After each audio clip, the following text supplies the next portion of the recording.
Hello, Banks. How are you? I'm very good, thank you. First time in Hong Kong, having a little chill, look around, finished my game today, so all is good. How are you? I'm very good. How are you finding the tournament so far? Any surprises yet?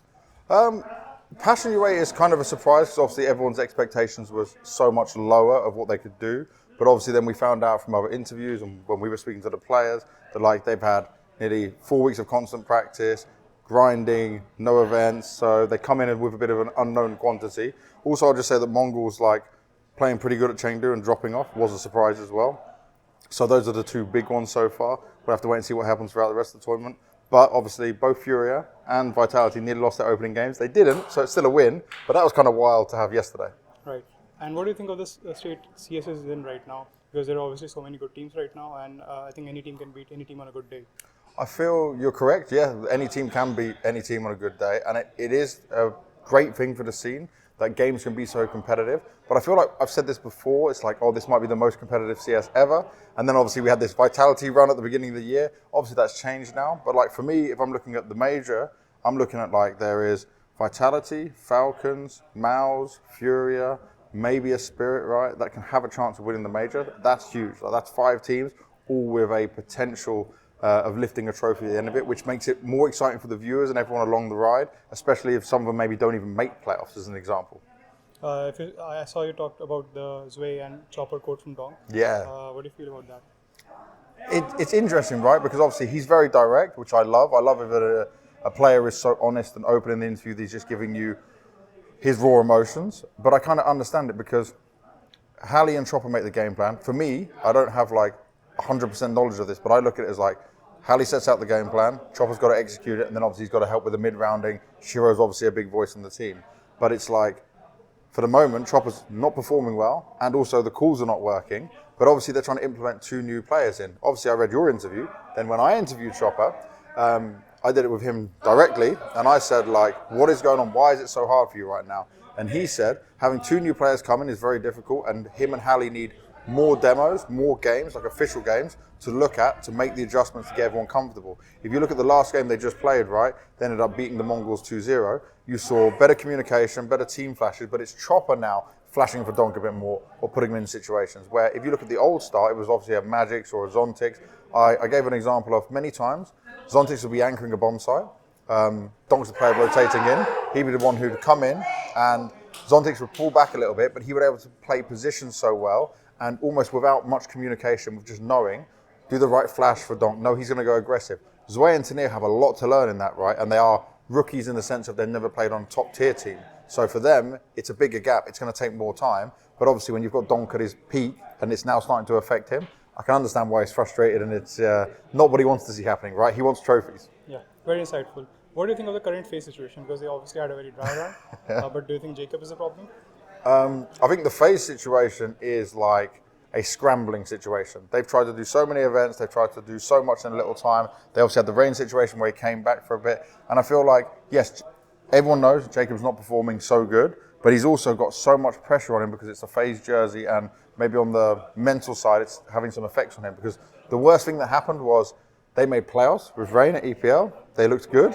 And then the straight next event, they bomb out and they've got Jacob. So it's like even harsher criticism on him.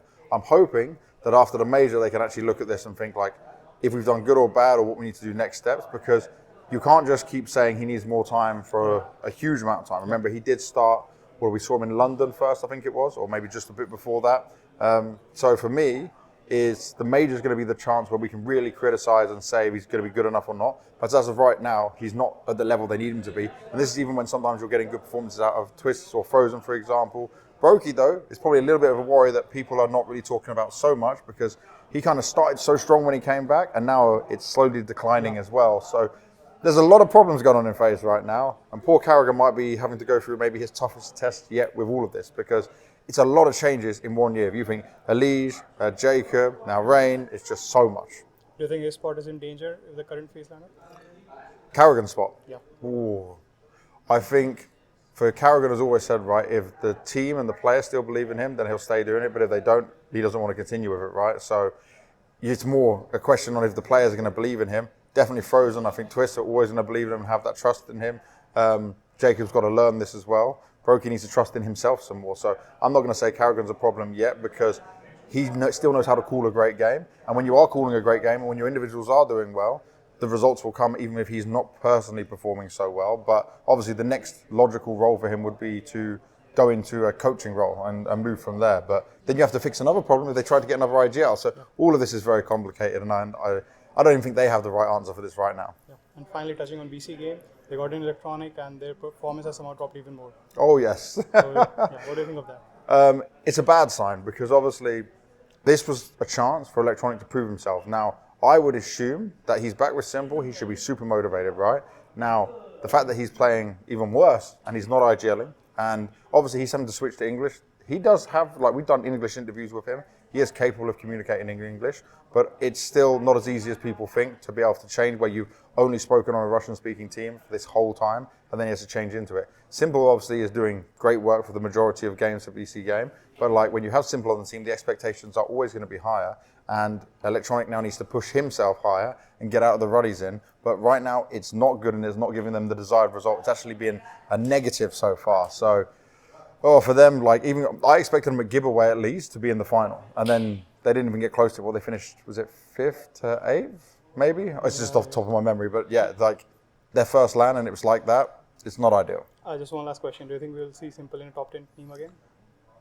We can see that he's motivated and he's playing a lot. We can ignore him playing Dota, like he's allowed to play whatever he wants in his free time, but he was playing a lot of CS, right? Yeah. And he's playing officials again. It's all about whether a team wants to obviously pay so much money for him, but I think the best way for him to do it right now is not going to another team, but BC Game allowing him to build the team he wants, build him the players he wants, and maybe that means some other players need to go again and come back in, but I think for me personally, that's the best way he can rise his way into the top echelon of CS again, because he's expensive. We all know that. You're going to try and buy him out. He's the greatest of all time. But it comes with a cost. And BC Game are the ones who got him out of the Na'Vi side of things. But now it's about what he can make of that going forward. So I'd love to see it, but it doesn't seem like we're quite there yet, even if his skill is actually there. But like the Simple of old would be able to carry even at that Red Bull giveaway, for example. And right now, that didn't happen. Thank you very much. Thank you, man.